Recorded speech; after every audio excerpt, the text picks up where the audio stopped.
What is going on, beautiful people? I'm Josh, and today I have something special for you. We are covering frequency separation in our first video about retouching skin for Photoshop. So let's begin. We start with our photo. All right, we are all opened up in Photoshop and we are good to go. First thing we need to do is we need to make some extra copies of our background layer. We can do this by pressing Control J or Command J if you are on a Mac. So let me go ahead and do this. I'm going to make 2 copies. All right, now that we have 2 copies, I'm going to double click the first layer and I'm going to name it high.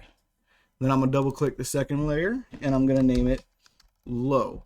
These are going to be the 2 layers that we are actually physically working with. Now what we're going to do is we're going to hold Control and we're going to click on both of these layers to make sure they are both highlighted, and then we're going to hit Control G just to throw them in a group so that they are separate from our background layer. Now that we are here, we are going to hide the top layer by clicking on the little eyeball there on the left hand side in your layers panel. All right, now we're going to take our low layer, we're going to make sure that it's selected, and we're going to come to filter, we're going to go to blur, and then we're going to go to Gaussian blur. Gaussian, I don't know what it's called.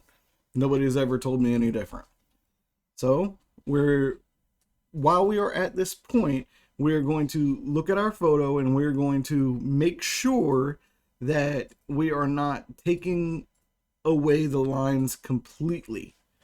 So here we kind of have like the hair is kind of blurry, somewhat.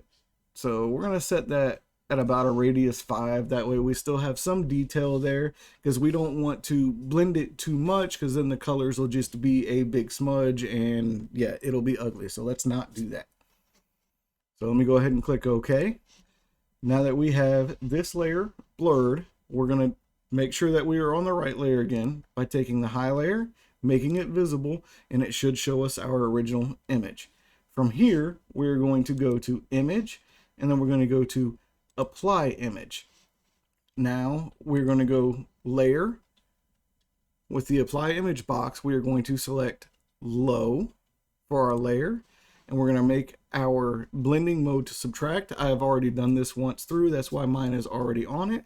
We're going to make our scale 2 and our offset 128. Now this scale and offset depends on the color space of the photo that you are working on. So your mileage may vary a tiny bit, but just general rule of thumb, not a good saying, but general consensus is 128 is what you would use for 95% of the photos that you will be working on. So we're going to go ahead and hit OK. Now once we have done this, we're going to zoom in and we are just going to make sure that our high or our high pass has happened. We're going to do this by zooming in to make sure that we can see texture for the eyes, the nose, the hair, so on and so forth. So let me put this back to where it fits on screen. All right, now that we are here, we're going to go to our layer here. So make sure our high layer is selected. We're going to change our layer mode from normal to linear light. Now, if we turn our group on and off, there should be 0 change between this group and the background layer.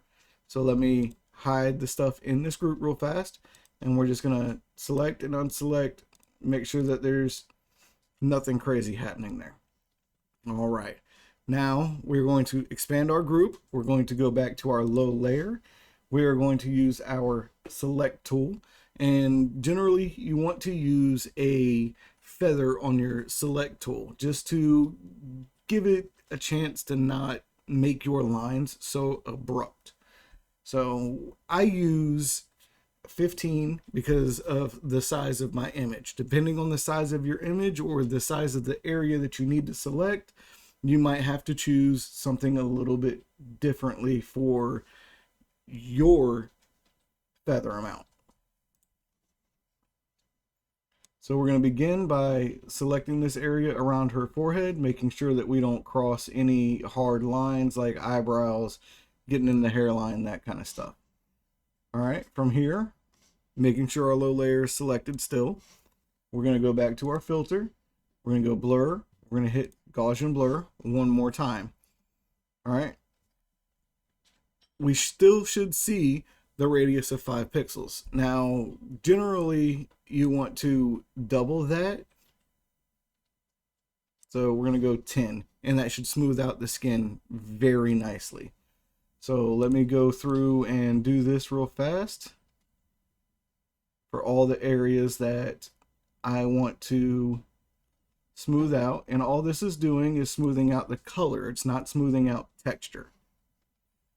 In order to repeat your last command, you can hit Alt-Control-F, or you can just hit Filter and select your top one for Gaussian blur. All right.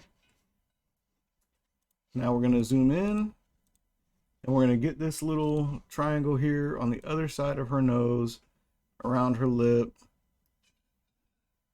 There we go. One more time, Gaussian blur, and then fits it on screen.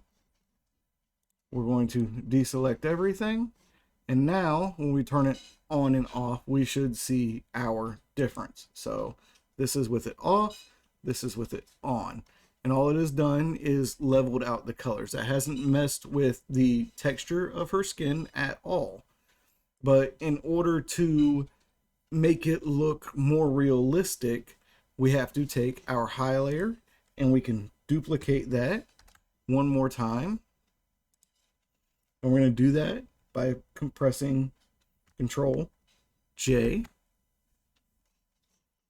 And then we're going to take our opacity for this layer and just bring it to where it is comfortable looking. So right about there looks good. And now we go to our layer, merge visible, and that is our final product just for our, we go to layer, merge visible, and that is our final product just for the frequency separation portion. We're going to go ahead and save. And that is going to load that image into our Lightroom. We're just going to click that back open. There is our original. Here is our new. Very subtle difference, but those little subtle differences make a huge change in the quality of your photo. All right, guys, well, that's it for now. Have a good day.